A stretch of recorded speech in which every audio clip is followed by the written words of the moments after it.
Hey guys, welcome back to my channel. তো তোমরা সবাই কেমন আছো? আমি তো খুব ভালো আছি। তো আমি আমার চ্যানেলের পক্ষ থেকে সবাইকে স্বাগত জানাই। তো আমি আজকে কোনো ব্লগ নিয়ে আসিনি। তো আজকে একটা রেসিপি নিয়ে এসেছি। তো ফ্রাইড রাইস। তো আমাদের বাড়িতে আজকে ফ্রাইড রাইস আর চিকেন হচ্ছে। তো দেখলাম তোমাদের সাথে এটা শেয়ার করা যাক। তো তো আমার ফ্রাইড রাইসটা তোমরা দেখো, তো দেখতে থাকো। চলো, আমার চ্যানেলটা সাবস্ক্রাইব করে দিও, লাইক কমেন্ট শেয়ার অবশ্যই করো। তো চলো। তো বন্ধুরা, বুঝতেই পারছো রাইসটা করছি। তো কথা বলতে অসুবিধা হচ্ছিলো, তার জন্য ভয়েস করে দিলাম। তো আমি নিজেই রাইস চিকেন কষা করেছি। তো কেমন হয়েছে প্লিজ কমেন্ট করে জানাবে। তো তোমরা দেখতে থাকো।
আমার বরের আবার আলাদা করে রাইস করা হচ্ছে। তো ওটা চিকেন দিয়ে হচ্ছে, আমারটা নর্মাল যেমন হয় সেরকম। এই যে চিকেনটাকে গরম জলে সেদ্ধ করে তেলে ভেজে। তো তোমরা দেখতে থাকো, দেখলেই বুঝতে পারবে।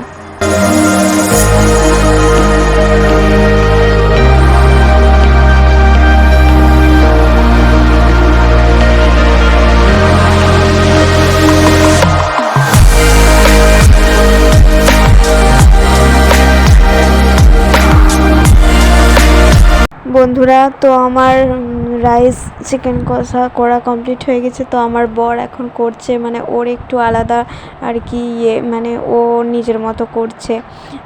তো আমার হয়ে গেছে, এরপরে খেয়ে নেবো।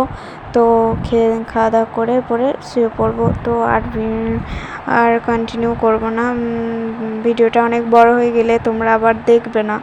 তো কেমন লাগলো আজকের ভিডিওটা? তো তো তো চলো, কারণ আবার আগামীকাল ব্লগ নিয়ে চলে আসবো। তো তোমরা ব্লগটা দেখতে থাকবে আর আমার পাশে থাকবে, সবসময় হাসি খুশি থাকবে। আর লাইক কমেন্ট শেয়ার তো